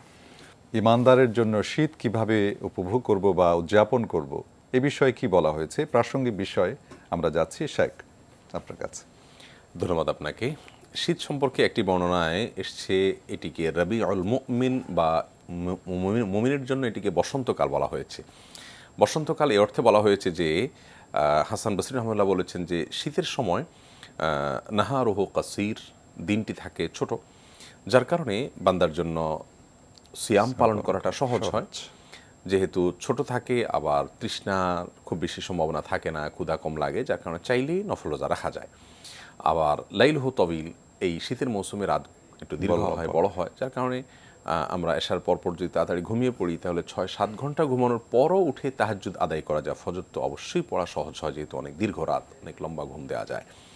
তো সেজন্য ইমানদারের জন্য এটি ইবাদতের সময়, অর্থাৎ রাতটিকেও ইবাদতে কাটানো যায়, দিনটিকেও ইবাদতের মাধ্যমে কাটানো যায়, যেটি গরমে এতটা সম্ভব হয় না। সেজন্য কোনো কোনো সালাফ শীতের মৌসুম এই টাইমটাতে ইবাদতবন্দিকে এত বেশি করতেন যে মৃত্যুর সময় কান্নাকাটি বা তার যে আফসোস আক্ষেপের প্রকাশ তিনি করছেন সেটি দেখে আশপাশের লোকজন জিজ্ঞেস করেছেন যে কেন আপনি কাঁদছেন বিরহের বেদনায়? তিনি বলেছেন না, শীতের মৌসুম আসছে সামনে, আমি প্রতিবার এটাকে যথোপযুক্ত ব্যবহার করি, এবার সেটি আমার হতে মিস হবে, সেই জায়গা থেকে আমি কাঁদছি। এতটাই তারা আগ্রহী ছিলেন। তিরমিজি বর্ণিত একটা হাদিসে আমরা জানতে পারি নবী আলাইহিস সালাম বলেছেন যে আল গনিমাতুল বারিদা আস-সাওমু ফিশ শীতা, যার অর্থ হলো যে শীতের মৌসুমে দিনে নফল রোজা রাখার যে সুযোগ, এই শীতল সুবর্ণ সুযোগটা, এটি হলো এই শীতের মৌসুমের আপনার বিরাট বড় একটা ব্যাপার এবং নেয়ামত। তো এই জন্য একজন বান্দা, একজন ইমানদার শীতের মৌসুমে কিছু নফল রোজা রাখার চেষ্টা করবেন। রোজা, ফাস্টিং আমাদের স্বাস্থ্যের জন্য উপকারী, সেটি আমরা জানি আজকাল। তো ফাস্টিংয়ের জন্য স্বাস্থ্যের উপকারিতার মূল উদ্দেশ্য নয়, মূল উদ্দেশ্য আল্লাহর সন্তুষ্টি অর্জন করা, সেটি উদ্দেশ্য করে আমরা কিছু নফল রোজা রাখবো। রাতে যতটুকু সম্ভব হয় তাহাজ্জুদ পড়ার চেষ্টা করব, যেহেতু এই মৌসুমে এটি অনেক সহজ, না হলে অবশ্যই ফজরটা যেন মিস না হয়। নাম্বার 3, শীতের এবং গ্রীষ্মের মূল উৎপত্তি স্থল জাহান্নাম। এ বিষয়ে সহিহ বুখারীতে বিশুদ্ধ হাদিসে আসছে, নবী করিম সাল্লাল্লাহু আলাইহি ওয়াসাল্লাম বলেছেন যে জাহান্নাম, তার মধ্যে যে 2টা বিভাগ আছে, নার এবং জামহারির, আগুন এবং আপনার ঠান্ডা, এই উভয় বিভাগেই শাস্তি দেওয়া হবে জাহান্নামীদেরকে। এবং সেই বিভাগগুলোতে গরমের তীব্রতা এবং ঠান্ডার তীব্রতা এত ভয়াবহ যে এক অংশ অন্য অংশকে গ্রাস করে ফেলার মতো, রাক্ষসে ভাবের কারণে। তো আল্লাহ রাব্বুল আলামিন জাহান্নামের এই অবস্থার থেকে পরিত্রাণের জন্য জাহান্নামকে কিছুটা ভাপ ছাড়ার সুযোগ দিলেন। অনেকটা আমাদের মানে ডেক বা পাতিলে যখন রান্না করা হয় ঢাকনা দিয়ে, তখন যেরকম ফেটে পড়ার উপক্রম হয় অতিরিক্ত উত্তপ্ত হওয়ার কারণে, একটু মুখটা সরিয়ে দিলে কিছুটা কমে যায়। জাহান্নামকে আল্লাহ তাআলা 2টি ভাপ ছাড়ার সুযোগ দিলেন। সেই 2টি ভাপের একটি হলো শীতের নার এই বিভাগের, আর একটা হলো জামহারির সেই বিভাগের। তো সহিহ বুখারীর এই বিশুদ্ধ এবং ঐতিহাসিক হাদিস থেকে আমরা জানতে পারি একজন ইমানদার হিসাবে শীত এবং গ্রীষ্মের উৎপত্তির নানা বৈজ্ঞানিক ব্যাখ্যা আছে, সেটি জায়গায় ঠিক রেখেও তার পেছনের আরও গোড়ার যে তথ্য সেটি হাদিস থেকে আমরা পাই। সে আলোকে একজন ইমানদার জানবেন যে শীতের যে তীব্রতা আমরা অনুভব করছি এটি জাহান্নামের ভাপ, এবং গরমের যে উষ্ণতা আমরা অনুভব করছি এটিও জাহান্নামের ভাপ। এটিকে আল্লাহ তাআলা পৃথিবীতে ডিস্ট্রিবিউশন করে থাকেন, যেখানে যখন প্রয়োজন যতটুকু, যে পরিমাপে ততটুকু। অতএব এই মৌসুমে একজন ইমানদার শীতের তীব্রতা, গরমের প্রচণ্ডতা অনুভব করে, বিশেষ করে শীতের কথা আমরা বলছি, শীতের তীব্রতা অনুভব করে তিনি জাহান্নামের কথা স্মরণ করে তার থেকে পানাহ চাইবেন, আল্লাহুম্মা আজিরনি মিনান নার। এই যদি হয় ভাপের তীব্রতা এবং ভয়াবহতা, তাহলে মূল জায়গাটার অবস্থা কত ভয়াবহ হতে পারে। শীতের মৌসুম উপলক্ষে অত্যন্ত গুরুত্বপূর্ণ একটি আমল হলো শীতার্তদেরকে শীত বস্ত্র দেয়া। নবী করিম সাল্লাল্লাহু আলাইহি ওয়াসাল্লাম বলেছেন যে আল্লাহর কাছে সবচেয়ে প্রিয় মানুষ সে, যে ব্যক্তি মানুষ উপকারে সবচেয়ে বেশি নিজেকে নিবেদন করতে পারে। অতএব শীতার্ত মানুষদেরকে শীতের পোশাক কিনে দেয়া, শীত নিবারণের ব্যবস্থা করে দেয়া, সেটা পথচারী হোক, আমার পরিচিত অপরিচিত লোক হোক, এটি শীতের গুরুত্বপূর্ণ একটি আমল, এটি আমাদের করা উচিত, চেষ্টা করা উচিত। আর এর পাশাপাশি অজুর একটা যত্ন, এটা সর্বশেষ আমল, যে শীতের সময় অজু আমাদের ত্বক শুকিয়ে থাকে, একটু বিশেষভাবে যত্নবান হওয়া উচিত। কারণ হাদিসে নবী সাল্লাল্লাহু আলাইহি ওয়াসাল্লাম বলেছেন, ওয়াইলুল লিল আকামিনা না, তোমাদের পায়ের গিরা গোড়ালি এগুলোকে জাহান্নামের আগুন থেকে বাঁচাও। তার মানে এগুলো শুষ্ক থেকে যায়, এজন্য এগুলোকে ডোলে আঙুলে চিপে এগুলোকে ভালো করে উজু করতে হবে। শুকরিয়া, জাযাকুমুল্লাহ। অনেক সংক্ষেপে চমৎকারভাবে আমরা এই বিষয়ে জানলাম, আরও সুযোগ হলে আমরা জানবো। দর্শক আছেন। আসসালামু আলাইকুম ওয়া রাহমাতুল্লাহ। দর্শক পরিচয় দিয়ে প্রশ্ন করুন। ওয়ালাইকুম আসসালাম ওয়া রাহমাতুল্লাহ। আমার নাম সাইফুদ্দিন। আমি তো আকিকার বিষয়ে প্রশ্ন করতে চাচ্ছি। জি বলুন। আমার ছেলের আকিকা আমি কুরবানির অংশের সাথে দিয়েছিলাম অতীতে। কোরবানির 2 ভাগ দিয়ে আকিকা দেওয়া হয়েছে, কিন্তু পরবর্তীতে জানলাম ছেলের জন্য 2টা জীবন দিতে হবে। এখন কি আমাকে আবার নতুন করে এই কোরবানি আদায় করতে হবে? এই গেল একটা প্রশ্ন। আরেকটা প্রশ্ন হচ্ছে যে ছেলের ক্ষেত্রে দেখা যাচ্ছে যে নানা বাড়িতে একটা দিচ্ছে বা দাদা বাড়িতে একটা দিচ্ছে খাসি, এটা কি ঠিক? দুইটা সময়ের ব্যবধান দেখা যাচ্ছে, হয়তো কোনো সময় 6 মাস 1 বছরও হয়ে যাচ্ছে, একসাথে হচ্ছে না, এটা কতটুকু যুক্তিসঙ্গত? আচ্ছা, জি ধন্যবাদ। শায়েখ ওনার ছেলের আকিকা দিয়েছিলেন কোরবানির ভাগের সাথে মিলিয়ে। এখন কি ওনার কোরবানি আবার নতুন করে করতে হবে নাকি আকিকা আবার দিতে হবে? পরে জেনেছেন এটা একটা। যদি আপনি ওলামা ইকরাম থেকে ফতোয়া নিয়ে এটি করে থাকেন, তার আলোকে করে থাকেন, ইনশাআল্লাহ বিদিনিল্লাহ আপনার দুটোই হয়ে গেছে, এটি নতুন করে করার প্রয়োজন নেই। বাট আপনি নিজে থেকে করেছেন এবং নিজের ইস্তেহার থেকে করেছেন, এরকম যদি হয় তাহলে সেক্ষেত্রে আমরা বলবো আপনি আকিকাটি আবার দিবেন যদি আপনার সুযোগ থাকে, বাট এটি আপনার জন্য আবশ্যক নয়। আর দ্বিতীয় যে প্রশ্ন আপনি করেছেন, নানা বাড়ি দাদা বাড়ি 2 জায়গায় 2টি পশু কোরবানি দেওয়া, আকিকা দেওয়া পৃথকভাবে অনেক সময় ব্যবধান হয়ে যায় 6 মাস 1 বছরে, তো এটি একেবারেই অনুচিত এবং এটি গ্রহণযোগ্য নয়। কারণ হলো আপনি আকিকা যে দিবেন, আকিকার একটা টাইম লিমিটের কথা হাদিসে বলা আছে, যদিও টাইম লিমিটের পরে দিলে আদায় হয়ে যাবে, কিন্তু এটার জন্য একটা উত্তম সময়, সুন্নাহসম্মত সময় 7ম দিন, কোনো না 14তম এবং 21তম দিনের কথা বলা হয়েছে। যার কারণে আপনি যখন 6 মাস 1 বছর আগপাচ করবেন তাহলে তো সেই জিনিসটা ঠিক থাকছে না। অতএব 2 জায়গায় 2টি হতে পারে, কিন্তু সেটি কাছাকাছি সময় বা একই সময় হওয়া উচিত। আপনার যদি এরকম হয় যে আপনার 6 মাস 1 বছর বা এমনকি 2-4-5 দিনও এদিক সেদিক হয়, তাহলে সেটা অবশ্যই অনুত্তম হবে এবং সুন্নাহর বরখেলাফ হবে। জি ধন্যবাদ ভাই, আশা করছি উত্তর পেয়েছেন, আগামীতেও প্রশ্ন করবেন ইনশাআল্লাহ। আসসালামু আলাইকুম। দর্শক কে আছেন, পরিচয় দিয়ে প্রশ্ন করুন। আমি সুজন বিশ্বাস বলছিলাম পাবনা থেকে। জি প্রশ্ন করুন ভাই। প্রশ্নটা হচ্ছে, এই যে তাহাজ্জুদ সালাত পড়ে মানুষ, কিন্তু তার আগে ঈশার নামাজের সময় যদি আমি বেতের নামাজটা পড়ে নেই, তাহলে কি আমার এই তাহাজ্জুদ সালাতটা কি পড়া যাবে? আর একটা প্রশ্ন, হুজুরের কয়েকদিন আগে নেটে আমি দেখলাম বলছে যে বলে ফজরের পর ঘুমালে এই সমস্যা হবে, কিন্তু যে ব্যক্তি তাহাজ্জুদের সালাত পড়তে তো 3টা 3:30টার সময় উঠতে হয়, কিন্তু সেক্ষেত্রে যদি আমি তাহাজ্জুদ সালাত তো প্রচুর টাইম লাগে, অনেক টাইম লাগে, 8 রাকাত হোক 4 রাকাত হোক পড়তে অনেক টাইম লাগে, সে পড়তে পড়তে ফজরের টাইম হয়ে যায়। ফজরের টাইম হয়ে গেলে পরে সে ফজরের নামাজ পড়ে আসে দেখা যাচ্ছে যে একটু ঘুমের প্রয়োজন হয়। আচ্ছা আচ্ছা, কি আমি ঘুমানো না পড়তে তো খুব শরীরে খুব সমস্যা হয়ে যায়, এই ক্ষেত্রে আমি কি করব?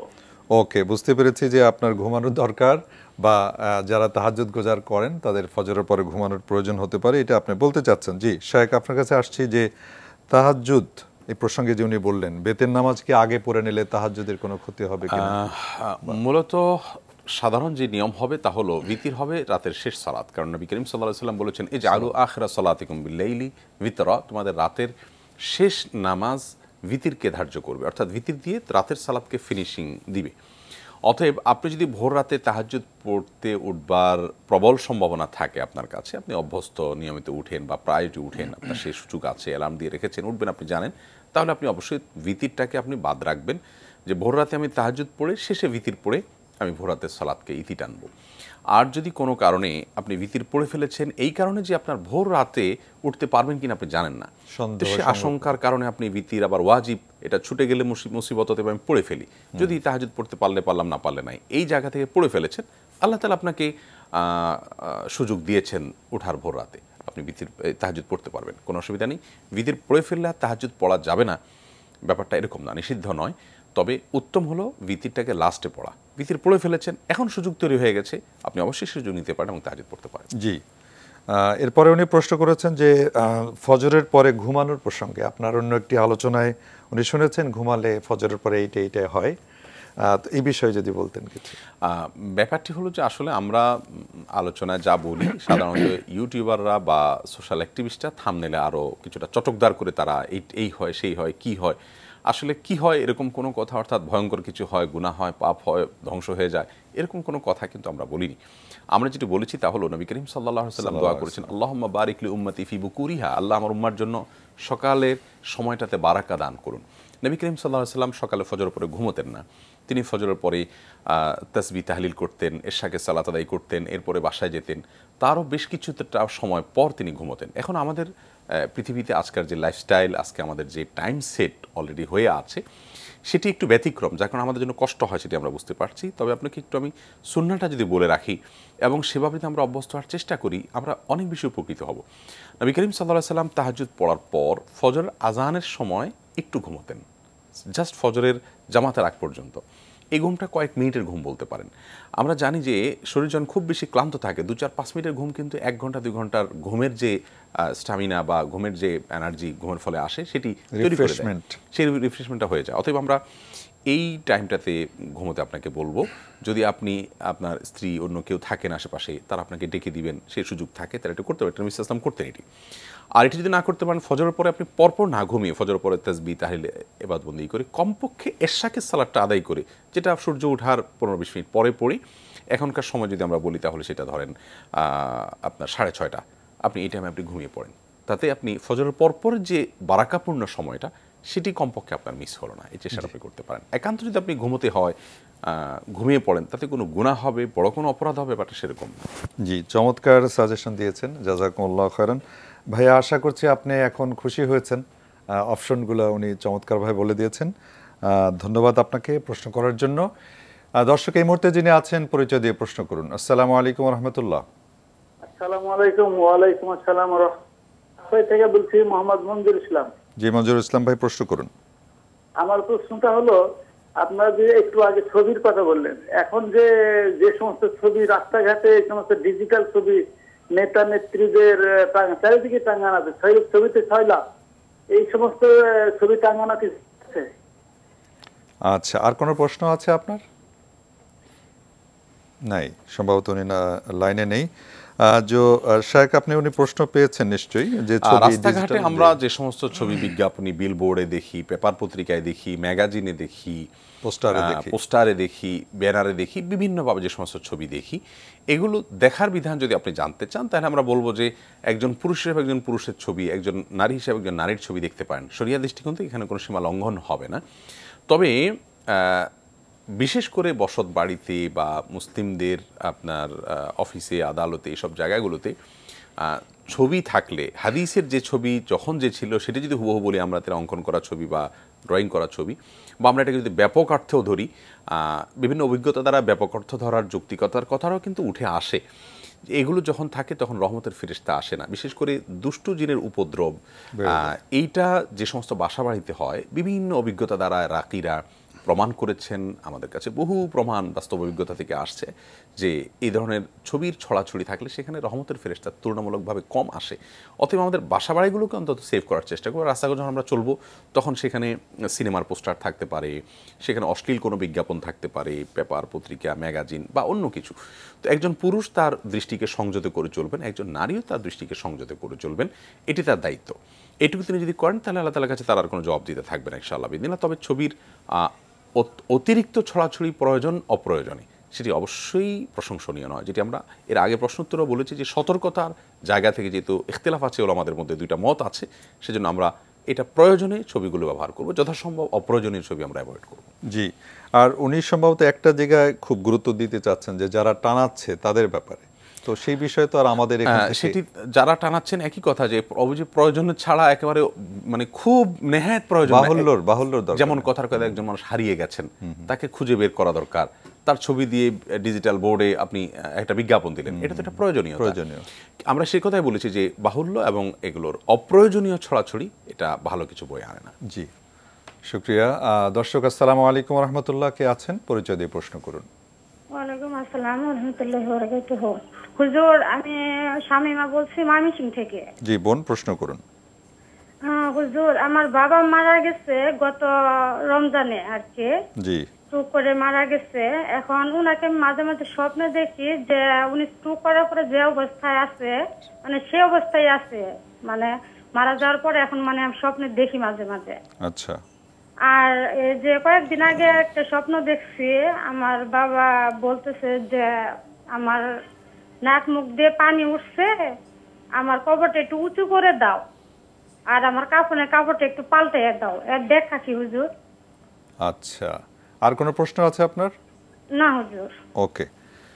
বোন শামিমা প্রশ্ন করেছেন, শায়েখ বাবা মারা গেছেন কয়েক বছর হলো রমাদানের ইয়াতে, তারপরে এখন স্বপ্নে দেখেন যে ওনার বাবা এই চাচ্ছেন কাফনের কাপড় পাল্টে দাও, পানি এসে গেছে মুখে নাকে, এটার তাবির জানতে চাচ্ছেন। আমরা অবশ্য তাবির এখানে দেওয়ার কোনো সুযোগ নাই আমাদের, তারপরে যদি আপনি সংক্ষেপে কিছু একটা মৌলিক শুধু নির্দেশনা দিতে পারি, নির্দিষ্ট করে ব্যাখ্যার হুবহু তাবির দেয়া বা ব্যাখ্যা করা এ বিষয়ে আমরা বিশেষজ্ঞ নই, আমাদের খুব বেশি জানাশোনাও নেই। তবে কোনো মৃত মানুষ, সেটা বাবা হন বা অন্য কোনো কাছের আপনজন, তাদেরকে মৃত্যুর পর যদি আমরা এমন কোনোভাবে দেখি, দেখার পর আমার কাছে মনে হয় যে তিনি কষ্টে আছেন, এরকমটা যদি আমি বার্তা নেই, তাহলে সেক্ষেত্রে তাদের কষ্ট লাঘবের জন্য আমরা নানামুখী উদ্যোগ নেওয়ার চেষ্টা করব। যেমন তার জন্য দোয়া করা, ইস্তেগফার করা, আল্লাহ তুমি তাকে ক্ষমা করো, রহম করো, আল্লাহর কাছে চোখের পানি ফিরিয়ে 2 রাকাত সালাত আদায় করে আপনি কায়মনোবাক্যকে কেঁদে কেটে আল্লাহর কাছে দোয়া করবেন। এটি আপনার প্রথম কাজ। দ্বিতীয় কাজ হলো তার তরফ থেকে, মৃত ব্যক্তির তরফ থেকে একজন জীবিত মানুষ যা যা করতে পারে সে করণীয়গুলো করা, যেমন দান সাদাকা করা, তার তরফ থেকে হজমরা করার সুযোগ থাকলে সেটি করা, গরিব দুঃখীদেরকে আহার দেয়া ইত্যাদি, মানুষকে উপকার করা, সাদাকা জারিয়ামূলক কোনো কাজ করা, একটি গাছ লাগিয়ে দিলেন, একটি কোরআন কিনে দিলেন, একটি কাউকে উপার্জনের একটা মাধ্যম করে দিলেন, এভাবে চলমান উপকারিতা থাকে এরকম কোনো একটা কাজ করলেন। তো এই জাতীয় কাজগুলো করে আপনি তার তরফ থেকে আল্লাহ রাব্বুল আলামিনের অনুগ্রহ যেন তিনি লাভ করতে পারেন, যেন তার তরফ থেকে সেই কাজটি আপনি করে দিতে পারেন। আর যদি এরকম কোনোটি আপনার ফিল না হয়, বরং আপনার কাছে জাস্ট এটা আপনি দেখেছেন এখানে কোনো অস্থিরতা কাজ করছে না, তিনি কোনো কষ্টে আছেন এমনটিও মনে করছেন না, তাহলে সেক্ষেত্রে এটা নিয়ে আপনার বিশেষ কোনো প্রেশার নেই। তারপরও বাবা হিসাবে অবশ্যই আপনি বাবার জন্য সন্তান এর জায়গা থেকে আপনি দোয়া করবেন, ইস্তেগফার করবেন, দান দক্ষিণা করবেন, অন্যান্য নফল আমলগুলো করবেন ইনশাআল্লাহ বিদিনিল্লাহ। এতে আশা করা যায় আল্লাহ রাব্বুল আলামিন তাকে ভালো রাখবেন। জি আমিন। বোন শামিমা, শায়েখ যে পরামর্শ দিয়েছেন আপনি এটা আমল করতে পারেন। দর্শক আসসালামু আলাইকুম রহমতুল্লাহ, কে আছেন? আপনি এটা আমল করতে পারেন। দর্শক আসসালামু আলাইকুম রহমতুল্লাহ, কে আছেন? আসসালামু আলাইকুম। ওয়ালাইকুম আসসালাম রহমতুল্লাহ। আমার বাড়ি লক্ষ্মীপুর, আমি লক্ষ্মীপুর পৌরসভার মেয়র। আমি শায়েকের খুব ঘনিষ্ঠ লোক। আচ্ছা আহমদুল্লাহ ভাই, আমি মিন্টু, লক্ষ্মীপুর পৌরসভার এক্স মেয়র। জি প্রশ্ন করুন মিন্টু ভাই, ধন্যবাদ। কিন্তু আমার প্রশ্ন দুইটা। প্রথম হলো যে একটা জানার জন্য, ওই যে তাইতুল মসজিদ এবং তাইতুল ওজুর নামাজ নিয়ে আমার প্রশ্নটা প্রথম। আমি ওই সালাতে মুবাশশির একটা কিতাব আছে, এটাতে ভালো লেখা, আমি এটা ফলো করি। সেখানে দেখলাম যে ফজর এবং জোহরের নামাজে তাইতুল মসজিদ নামাজ পড়ার প্রয়োজন নাই, এটা হলো এক। আরেকটা কথা হলো, আমি তাইতুল ওজুর নামাজ যদি ঘরে পড়ি, আমার ঘরে পড়ি যদি আমি মসজিদে যাওয়ার, মসজিদ 500 ফুট দূরে, মসজিদে ঢুকি আমি তাইতুল মসজিদ নামাজ পড়লে হবে কিনা? আবার কেউ বলছে না সেখানে তাইতুল মসজিদ তাইতুল ওজু দরকার নাই, আমরা তাইতুল মসজিদে নিয়ত করলেই দোনোটা হয়ে যাবে। আমি কি দোনোটা পড়তে পারবো সময় থাকলে, না একটা পড়বো? এক। আর হলো জোহর এবং ফজরে আমি তাইতুল মসজিদ নামাজ পড়া লাগবে না বলতেছে, কিন্তু তাইতুল ওজুটা লাগবে কিনা? প্লাস মাগবি, তাহলে তো তাইতুল মসজিদ নামাজ শুধু আমি আসর এবং এর সাথে লাগবে, অন্য কিছুতে লাগবে না। এই যে একটা জটিলতা, এটা আমরা একটু ক্লিয়ার করুন আমার এবং দর্শকদের উদ্দেশ্যে। এক। সেকেন্ড হলো, এই যে দুরূদ শরীফ পড়ার কথা শুক্রবার, আল্লাহর রহমতে আমি এটা পালন করি। এখন আল্লাহুম্মা সাল্লি আলা মুহাম্মাদিন নাবিয়্যিল উম্মি ওয়া আলা আলিহি ওয়া সাল্লাম তাসলিমা, এই দুরূদ শরীফটা কি সহিহ কিনা? দুরূদ শরীফ নিয়ে অনেক তর্ক। তাতে দেখা যায় যে শুধু দুরূদ ইব্রাহিমদের অ্যাকুরেট আছে, আরগুলা নিয়ে অনেক কথা বলে। এখন আমার প্রশ্ন হলো, একবার দুরূদ শরীফ পড়লে 10টা নেকি, 10টা গুনাহ মাফ হবে, 10টা সম্মান বাড়বে, আমি যদি ছোট্ট একটা দুরূদ শরীফ পড়ি, তাহলে তো দুরূদ ইব্রাহিমের পড়তে যে সময় লাগে আমি 10 বার পড়তে পারবো, আমি 100 সওয়াব পাবো। তো দুরূদ ইব্রাহিম আরো ছোট্ট, এটা থেকে দোয়া সওয়াবে বেশ কম আছে কিনা।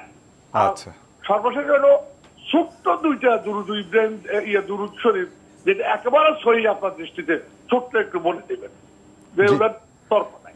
শুকরিয়া ভাই, আপনি অনেক ব্যস্ত মানুষ, তারপরে শায়েখকে ভালো লাগে প্রশ্ন করেছেন, আল্লাহর ওয়াস্তেই আপনি ভালোবাসেন নিঃসন্দেহে। তাহিয়াতুল ওযু এবং মসজিদ নিয়ে যে জটিলতার কথা আপনি বলেছেন, সেটিকে এইভাবে আমরা সহজ করতে পারি যে মূলত ফজরের আগে নবী করিম সাল্লাল্লাহু আলাইহি সাল্লাম 2 রাকাত সুন্নাত ছাড়া আর কোনো সালাত সচরাচর পড়তেন না। যার কারণে আপনি যখন ওযু করবেন, এখানে একটা পয়েন্ট আমাদের জানা থাকা দরকার, তা হলো ইনক্লুডের একটা অপশন আছে। অর্থাৎ ধরুন আপনি ওযু করেছেন, ওযু করার পর আপনি এখন ফজরের 2 রাকাত সুন্নাত আদায় করবেন, তাহলে আপনি 2টি নিয়ত এখানে একসাথে করে ফেলতে পারেন এবং চাইলে 3টি নিয়ত আপনি করে ফেলতে পারেন। আপনি যদি বাসায় সুন্নাত পড়েন, তাহলে আপনি ওযুর নিয়ত করছেন তাহিয়াতুল ওযু প্লাস ফজরের সুন্নাত, তাহলে 2 রাকাতের মধ্যে 2টি নিয়ত হয়ে গেল। আর যদি আপনি মসজিদে ঢোকার সময় ঢুকে পড়েন, অনেকে বাসায় সুন্নাত না পড়ে মসজিদে এসে সুন্নাত পড়েন, তো মসজিদে এসে যদিও বাসায় পড়া উত্তম, মসজিদে এসে যদি আপনি সুন্নাত পড়েন, তাহলে সেক্ষেত্রে মসজিদে আপনি আসলেন, এসে প্রবেশ করার পর না বসেই আপনি সালাত আদায় করে ফেললেন, তাহলে এটি আপনার তাহিয়াতুল মসজিদে নিয়ত হবে, আবার ফজরের সুন্নাত হয়ে যাবে। অর্থাৎ আপনি 2 রাকাত সালাতের মাধ্যমেই সবগুলো আপনার আদায় হচ্ছে। আচ্ছা, আর বাসা থেকে সাধারণত যদি আপনি আসেন, তাহলে এমনভাবে আসবেন যে বাসা থেকে আসবেন আর জামাত শুরু হয়ে যাবে, আপনার এখানে আর কোনো হাতে সময় থাকবে না। আর যদি আপনি বাসা থেকে অনেক আগে আসতে চান, তাহলে সুন্নাতটা মসজিদে এসে পড়বেন, তাহলে সেক্ষেত্রে আপনি ইনক্লুড করে 2 রাকাতেই 2টি নিয়ত করতে পারেন। তো এভাবে আপনি জোহর বা অন্যান্য জোহরে আপনি যখন প্রবেশ করবেন, জোহরের সুন্নাত যখন আপনি পড়বেন, তো একসাথে আপনি ইনক্লুড করতে পারেন, যেটা আমি সুন্নাতে নিয়ত করছি, আবার আমি তাহিয়াতুল ওযু বা তাহিয়াতুল মসজিদের নিয়ত করছি। তো সেই জায়গা থেকে আপনি এটি করতে পারেন। আর তাহিয়াতুল মসজিদ, তাহিয়াতুল ওযু আলাদা আলাদা করে করা যাবে না জোহরের আগে, এমন কোনো কথা নেই। যে আপনি সময় আছে পর্যাপ্ত আপনার হাতে এখনও জামাতের 20-25 মিনিট বাকি আছে, আপনি ওযু করেছেন, সেই হিসাবে 2 রাকাত তাহিয়াতুল ওযু পড়লেন, আবার মসজিদে প্রবেশ করেছেন, সেই জায়গা থেকে আপনি ওযু তো আপনার ধরেন যত কাছে সম্ভব ওযু করার পর করলেন, মূল মসজিদে প্রবেশ করলেন, মসজিদে সালাত আবার পড়লেন, আবার সুন্নাত পড়লেন, এতে কোনো গুনাহ হবে ব্যাপারটা কিন্তু সেরকম নয়। অতএব ইনক্লুড করার অপশন থাকার কারণে আমরা বিশেষ করে ফজরের আগে নবী করিম সাল্লাল্লাহু আলাইহি ওয়াসাল্লাম 2 রাকাত সুন্নাত আদায় করতেন, আর জোহরের সুন্নাতেও আমরা ইনক্লুড করে 2টা নিয়ত একসাথে করতে পারি, সেই অপশনটা আছে। আর দুরুদের বিষয়ে বলবো যে জুমাবারে দুরুদ পড়তে নবী করিম সাল্লাল্লাহু আলাইহি ওয়াসাল্লাম বলেছেন, একবার দুরুদ পাঠ করলে সাল্লাল্লাহু আলাইহি আশারা, আল্লাহ তাআলা তার প্রতি 10 বার রহমত নাজিল করেন। অতএব আমরা দুরুদ বেশি বেশি পাঠ করার চেষ্টা করব। আপনার প্রশ্ন হলো দুরুদ ইব্রাহিম অনেক বড়, আবার অন্য দুরুদগুলো ছোট, তো আমি একটা বড় দুরুদ পড়তে গিয়ে যে সময় যাবে, তাতে কয়েকবার ছোট দুরুদ পাঠ করে অনেক বেশি আল্লাহর রহমতের ভাগীদার হতে পারবো। আমি বলতে চাই আপনাকে এটার জবাবে, একটি বড় দুরুদে যে পরিমাণ সময় শ্রম আপনার দেয়া হবে, ছোট দুরুদে এত ব্যয় করা হবে না। ইন্না আযামাল জাযায়ে মা আযামিল বালা, আপনি কষ্ট যদি বেশি করবেন, তার জন্য পরিশ্রম তত বেশি, পারিশ্রমিকও তত বেশি পাবেন। যার কারণে আল্লাহর রহমতের যে ডেপথ, তার যে ওজন, বড় দুরুদে যেটা হবে ছোট দুরুদে সেটা হবে না। ছোট দুরুদে ছোট ছোট রহমত পেতে পারেন, বড় দুরুদে বড় রহমত পেতে পারেন, কারণ সেখানে বড় বেশি ব্যয় করেছেন। আর দুরুদ হিসাবে অবশ্যই সবচেয়ে উত্তম এবং শ্রেষ্ঠ এবং বেস্ট হলো দুরুদ ইব্রাহিম, কারণ এটি স্বয়ং নবী করিম সাল্লাল্লাহু আলাইহি ওয়াসাল্লাম শিক্ষা দিয়েছেন। আল্লাহুম্মা সাল্লি আলা মুহাম্মাদিন নাবিয়্যিল উম্মি, এই দুরুদ সম্পর্কে আপনি জানতে চেয়েছেন। এই দুরুদটির অর্থের মধ্যে কোনো অসুবিধা নেই, এটি আপনি অবশ্যই পাঠ করতে পারেন, বেশি বেশি পাঠ করবেন, কোনো সমস্যা নেই, এবং হাদিসে বর্ণিতও আছে। তবে এটি এবং জাযাল্লাহু আন্না মুহাম্মাদাম মা হুয়া আলহু, জুমার দিন আসর পর 80 বার পাঠ করলে অনেক বছর গুনাহ মাফ হয় ইত্যাদি যেটি আছে, সেই হাদিসের সনদ গ্রহণযোগ্যতার লেভেলে উত্তীর্ণ নয়। অতএব সেটি ভিন্ন বিষয়, কিন্তু হাদিসের মর্ম ঠিক আছে, এটি আপনি পাঠ করতে পারেন। আর দুরুদ ইব্রাহিম সবচেয়ে উত্তম, সবচেয়ে সংক্ষিপ্ত দুরুদ চাইছেন আপনি সাল্লাল্লাহু আলাইহি ওয়াসাল্লাম, এটি সবচেয়ে সংক্ষিপ্ত দুরুদ। অসংখ্য ধন্যবাদ ভাই, আপনার অনেকগুলো প্রশ্নের প্যাকেজ একটা উত্তর চমৎকারভাবে শায়েখ দিলেন। আশা করছি আপনার উত্তরগুলো পেয়েছেন। ফোন করার জন্য ধন্যবাদ। আসসালামু আলাইকুম রহমতুল্লাহ। দর্শক কে আছেন, পরিচয় দিয়ে প্রশ্ন করুন। হ্যালো। ওয়ালাইকুম আসসালাম। জি, কে বলছেন বোন, কোত্থেকে? আমি কুয়ানা থেকে মারুফা বলছি। জি মারুফা বোন, প্রশ্ন করুন।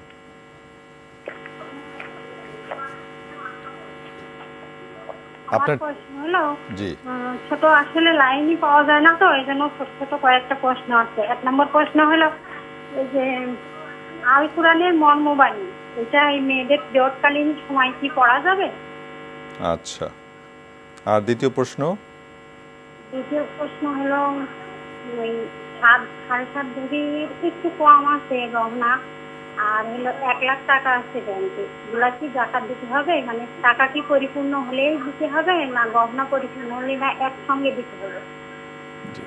জি, ধন্যবাদ আপনাকে বোন প্রশ্ন করার জন্য। আপনি কষ্ট করে লাইন পেয়েছেন, প্রশ্ন করেছেন, জাযাকুমুল্লাহ।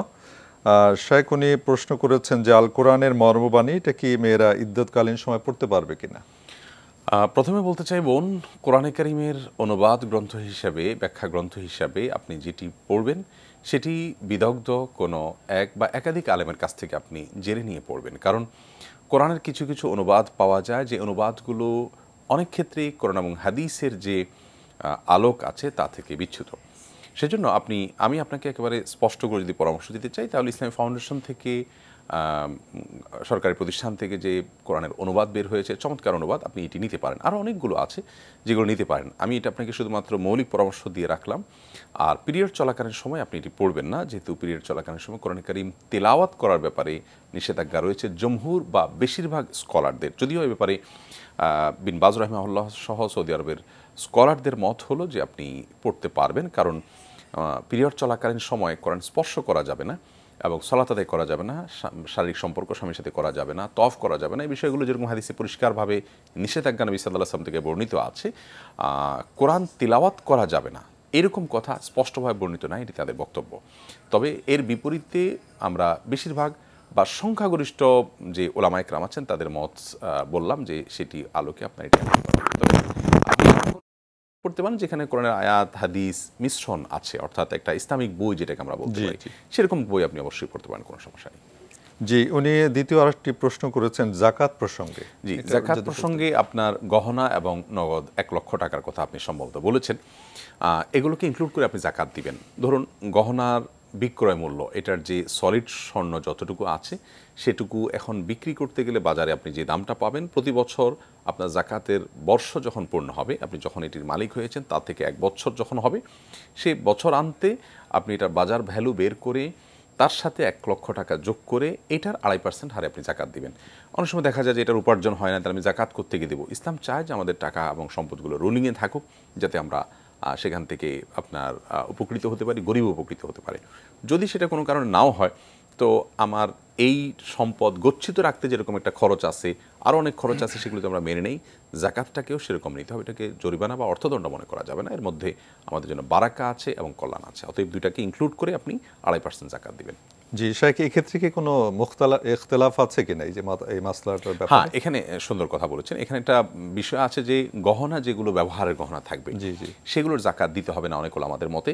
অতএব কোনো নারী তার গহনা যেগুলো তিনি ইউজের জন্য রেখেছেন, এটি জাস্ট তার অ্যাজ এ অ্যাসেট সম্পদ তিনি রেখেছেন, স্বর্ণের বার ইত্যাদি, এরকম না, বরং তার শরীরে পরার জন্য গহনা, এই গহনাগুলোর যাকাত দিতে হবে না অনেক আমাদের মতে।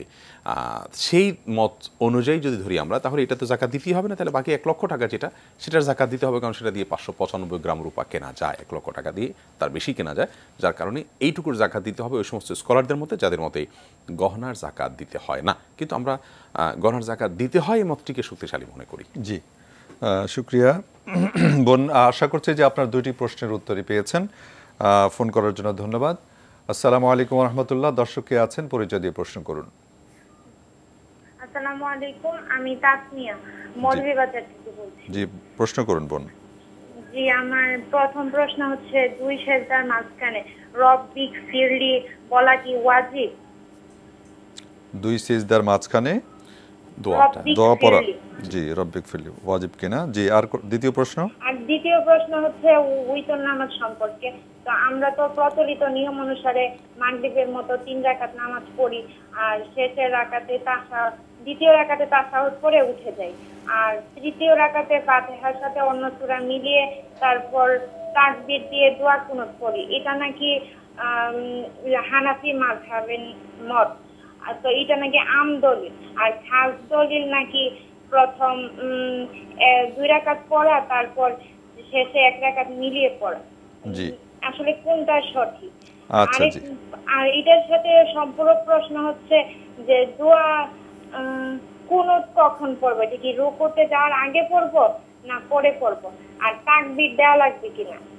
আচ্ছা, জি, ধন্যবাদ। জি বোন, অনেকগুলো প্রশ্ন করেছেন, আজকে এতটুকুই থাক, ইনশাআল্লাহ অন্য সময় আবার। মোহতারাম সিজদার কি বলেছেন, প্রথম প্রশ্নটাই পেয়েছেন তো? সিজদা, দুই সিজদার মধ্যবর্তী দোয়ার বিষয়, রব্বিক ফিরলি ওয়ারহামনি ওয়াহদিনি ওয়াআফিনি ওয়ারফানি ওয়াজবুরনি ওয়ারজুকনি, পুরো দোয়া বা শুধু রব্বিক ফিরলি পড়া ওয়াজিব কিনা আপনি জানতে চেয়েছেন। এক্ষেত্রে হাম্বলি মাযহাবের ফুকাহায়ে কেরামের মত হলো ওয়াজিব, বা আপনার সৌদি আরবের স্কলাররা অনেকে এটিকে ওয়াজিব মনে করেন, যদিও অন্যান্য ওলামায়ে কেরাম এটিকে ওয়াজিব মনে করেন না। তবে এটি খুবই গুরুত্বপূর্ণ একটি দোয়া, এটি আমাদের ছাড়া উচিত নয়। সিজদা থেকে উঠে সচরাচর আমরা যেটি করি আমাদের দেশে দেখি যে উঠেই আমরা দৌড় দিয়ে চলে যাই, এটি কোনো অবস্থাতে পৃথিবীর কোনো আলেমের মতেই সুন্নাহ নয়। নবী করিম সাল্লাল্লাহু আলাইহি সাল্লাম রুকু থেকে ওঠার পর রুকুতে যে পরিমাণ সময় ব্যয় করতেন তার কাছাকাছি সময় ব্যয় করতেন। ব্যাপারটা কিন্তু বেশি গুরুত্বপূর্ণ। অর্থাৎ রুকুতে আমরা কত সময় দিই, সেখানে উঠেই আমরা সাধারণত চলে যাই। উনি উঠে হুবহু এরকম না হলে তার কাছাকাছি সময় অপেক্ষা করতেন। সিজদা থেকে উঠে একই অবস্থা। তো আমরা যেটা করি, উঠে পিঠটা সোজা করে আবার আমরা আল্লাহু আকবার বলে চলে যাচ্ছি। তো এতটা দ্রুততার সাথে যাওয়া সালাতের যে সৌন্দর্য সেটিকে নষ্ট করে, যার কারণে চেষ্টা করবো আমরা এখানে একটু সময় দেওয়ার। আর সময় যেহেতু দেবো, এখানে দোয়া আছে রব্বিক ফিরলি, আপনি এটা পড়বেন। তবে এটি পড়াটা ওয়াজিব নয় সংখ্যাগরিষ্ঠ ওলামাদের মতে, যদিও অন্যান্য অনেক ওলামার মতে ওয়াজিব বা আবশ্যক। আপনি না পড়লে নামাজ হয়ে যাবে, বাট পড়ার চেষ্টা অবশ্যই থাকা উচিত। বিশেষ করে এখানে বিলম্ব করাটাই হলো নবী সাল্লাল্লাহু আলাইহি ওয়াসাল্লামের সুন্নাহ। জি, উনি বেতের নামাজের সহি বিধান সম্পর্কে জানতে চেয়েছেন, দোয়া কুনুতটা কখন পড়বেন? জি, ভিতরের সালাত নিয়ে আপনার বিস্তর মত পার্থক্য আছে, এবং এই মত পার্থক্যগুলোর কারণে আমরা খুব সহজে ক্যালকুলেশনে আসতে পারবো না যে এটা সঠিক, এটা রং, এটা ভুল। ফোকাহে কেরাম এবং মুজতাহিদ উলামায়ে কেরামগণ হাদিসের আলোকে, আপনার নসুসের আলোকে, কোন হাদিসের ভাষ্যের আলোকে তারা ব্যাখ্যা করে কারোর কাছে কোনোটি বিশুদ্ধ মনে হচ্ছে সেটিকে তিনি উপস্থাপন করেছেন। অতএব এক্ষেত্রে আসলে এত সহজে যোগফল টানা উচিত নয় বা সঠিক নয় যে আমি বলে দিলাম যে এইটি সঠিক আর এটি বেঠিক। হ্যাঁ, অবশ্যই আল্লাহ আপনাকে বিবেক দিয়েছেন, বুদ্ধি দিয়েছেন, আপনি এই সম্পর্কিত এই শুধু এই বিষয় নয়, যে বিষয়ে ওলামাদের মধ্যে বিস্তর মতো পার্থক্য দেখা দিবে, আল্লাহ তাআলা আপনাকে যে বিবেক বুদ্ধি দিয়েছেন সেটা খরচ করে আপনি এ সম্পর্কিত নস এবং হাদিসের পাঠ্য মূল পাঠ বা ভাষ্যগুলো আপনি লক্ষ্য করলে তখন যেটাকে আকরাব ইলা সওয়াব বা সঠিকতার কাছাকাছি মনে হবে, সেটির উপর আমল করলে ইনশাআল্লাহ আপনি নাজাত পেয়ে যাবেন। জি জি, শায়েখ অসংখ্য ধন্যবাদ। আজকে আমাদের হাতে আর সময় নেই, চমৎকারভাবে জবাব দিয়েছেন। দর্শক, আমরা এতক্ষণ যাবৎ শায়েখের কাছ থেকে অনেকগুলো আপনাদের কাছ থেকে আসা প্রশ্নের উত্তর কোরআন এবং হাদিসের আলোকে চমৎকারভাবে জেনেছি। আল্লাহ রাব্বুল আলামিন আমাদের এগুলো আমল করার তৌফিক দান করুন। রবি থেকে বুধবার চিঠি এবং ইমেল পাঠাতে পারেন আমাদের কাছে। চিঠি লেখার ঠিকানা বলে দিচ্ছি দর্শক, আমাদের এই অনুষ্ঠানটা এবং রবি থেকে বুধবার অনুষ্ঠিত হয়ে থাকে প্রোগ্রামটি। ঠিকানা জানিয়ে দিচ্ছি, সেখানে চিঠি পাঠাবার এবং ইমেল করার। পরিচালক আপনার জিজ্ঞাসা, এনটিভি, বিএসসিসি ভবন, 7ম তলা, 102 কাজী নজরুল ইসলাম এভিনিউ, কারওয়ান বাজার, ঢাকা 1215। ইমেল করতে পারেন আপনার জিজ্ঞাসা @ntvbd.com। দর্শক, এছাড়া আপনারা আমাদের এই অনুষ্ঠান অনলাইনেও দেখতে পারেন। দেখতে ভিজিট করুন www.ntvbd.com। এছাড়া ইউটিউব ও ভেরিফাইড ফেসবুক পেজেও আমাদের এই অনুষ্ঠান দেখতে পারেন। সম্মানিত দর্শক, আমাদের এই জুমাবারের বিশেষ অনুষঙ্গ থাকে বই পরিচিতি। আমাদের আজকের বইটি হচ্ছে বিপদ যখন নিয়ামত। বিপদ যখন নিয়ামত বইটি আপনারা নিশ্চয়ই দেখতে পাচ্ছেন স্ক্রিনে। জি, শায়েখ এই প্রসঙ্গে কিছু বলবেন। এই বইটি লিখেছেন শায়েখ মুসা জিবরিল, উস্তাদ আলী হামুদা, উস্তাদা শাওয়ানায়ে আজিজ। এটির প্রকাশ করেছে সমর্পণ প্রকাশন, 34 মাদ্রাসা মার্কেট, বাংলা বাজার, ঢাকা। ফোন নম্বর হচ্ছে +88100177919641 শায়েখ, এই বইটি সম্পর্কে যদি সংক্ষেপে কিছু বলতেন। চমৎকার এবং অসাধারণ একটি বিষয়বস্তু। এই বইটির একাধিক খণ্ড সম্ভবত আছে, আমি দেখার সুযোগ হয়েছে কিছুটা। এবং বিশেষ করে যে সময়টাতে আমরা মানসিক যন্ত্রণায়, ডিপ্রেশনে চতুর্দিকে ভুগছি, তো এই সময়টাতে এই ধরনের বই আমাদেরকে সান্ত্বনা দেওয়ার জন্য, আমাদের মনোবলকে চাঙ্গা করবার জন্য, মানসিক শক্তি বৃদ্ধি করবার জন্য অত্যন্ত সহায়ক ভূমিকা রাখবে বলে মনে করছি। কারণ আমাদের জীবনে অনেক বিপদ আছে, যে বিপদগুলোর পেছনে লুকায়িত থাকে সফলতা, কোনো সার্থকতা, কোনো উপকারিতা, যেগুলো আমরা খোলা চোখে হয়তো দেখতে পাই না। এইভাবে যখন দেখতে পাবো তখন ইনশাআল্লাহ বিইذনিল্লাহ বিপদে আমরা ভেঙে না পড়ি, বরং সেখান থেকে নতুন করে পথ চলার অনুপ্রেরণা এবং সাহস পাবো। বিধায় এই বইতে যে গল্প বা ঘটনাবলী বা ভাষ্য উঠে এসেছে, আমাদের জীবনেও কিন্তু এ ধরনের অনেক ঘটনা ঘটে, যে ঘটনাগুলোর মধ্য দিয়ে আমরা জানি যে বিপদ আপদ মুসিবত যেটাকে আমি খারাপ মনে করেছি একসময় সেটি আমার জন্য কল্যাণকর প্রমাণিত হয়েছে। বিধায় ইমানদার সর্বাবস্থায় আল্লাহর প্রতি ঈমান আনয়ন করবে এবং তার ফয়সালাকে মেনে নিবে, এই মানসিকতা যেন তৈরি হয়, তার জন্য এই বই সহায়ক হবে ইনশাআল্লাহ। অসংখ্য ধন্যবাদ শায়েখ, চমৎকারভাবে দর্শকদের প্রশ্ন এবং বই প্রসঙ্গে বলেছেন। জাযাকুমুল্লাহ খায়রান। দর্শক, একে একে আমাদের আজকের আয়োজনের সমাপ্তির দিকে আমরা চলে এসেছি। আপনাদের সবাইকে ধন্যবাদ জানাচ্ছি। একটি কথাই শুধু বলবো, আমাদের প্রাসঙ্গিক আলোচনায় শায়েখ বলেছেন শীত প্রসঙ্গে। আসুন, ওনার আলোচনার শেষ দিকে যে প্রসঙ্গটি রয়েছে, শীত যখন প্রচণ্ডতা পেয়ে যায় তখন মানুষের দুঃখ কষ্টও কিন্তু বেশি বেড়ে যায়, বিশেষ করে অবহেলিত দারিদ্র্যপীড়িত মানুষের। আমরা যেন সেই বিষয়টি মাথায় রাখি। মহান আল্লাহ রাব্বুল আলামিন মানবতার পাশে দাঁড়ানোর আমাদের তৌফিক দান করুন। আজকে আমরা যা জানলাম সেগুলো যেন বাস্তব জীবনে আমরা আমল করতে পারি, সেই তৌফিক কামনা করে আপনাদের সবাইকে ধন্যবাদ জানিয়ে এবং আগামী জুমাবারে আবারও দেখা হবে সেই প্রত্যাশা ব্যক্ত করে আজকের মতো বিদায় নিচ্ছি। আসসালামু আলাইকুম ওয়া রাহমাতুল্লাহি ওয়া বারাকাতুহু। আল্লাহ আমার রব, এই রবি আমার সব, দামে দামে তুন মনে তারি অনুভব। আল্লাহ আমার রব, এই রবি আমার সব, দামে দামে